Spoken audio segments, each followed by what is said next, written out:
रेवेन्सार ना परिवर्तन को नहीं जोरदार विरोध करा जाउछि।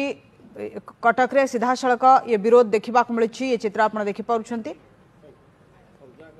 रेवेन्सार ना परिवर्तन को नहीं विरोध करा जाउछि। कटक रेवेन्सार सीधा सड़क आप देखिपुंट कभली भाव विरोध होउछि।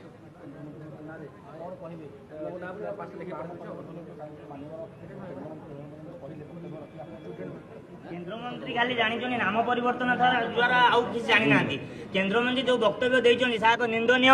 रेवेन्सा मान प्रति बहुत कुठारघात होईछि। से जो नाम परिवर्तन करे चाहूचंती, से जो ओडिया अस्मिता कथा कहउचंती, से केबे रेवेन्सा विषय जानी ना। से रेवेन्सा केबे पाठ पढ़ी ना। एटी बहुत महान व्यक्तिगण पाठ पढ़ीचंती। गोपबंधु दास पढ़ीचंती, विजु पट्टनायक पढ़ीचंती, सुभाष चंद्र बोस पढ़ीचंती। से केबे केबे चाहि नांती, केबे तांको मन रे केबे उंकी मारिनी एक रेवेन्सा चेंज करबे। तांको से आंको ठारू बहुत अस्मिता विषय भल भाव जानी।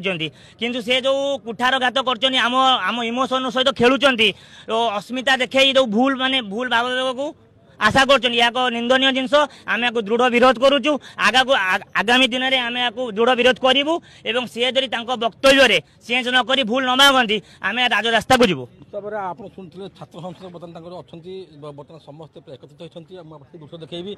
बर्तमान धर्मेन्द्र प्रधान ना बर्तमान नाराबाजी चली।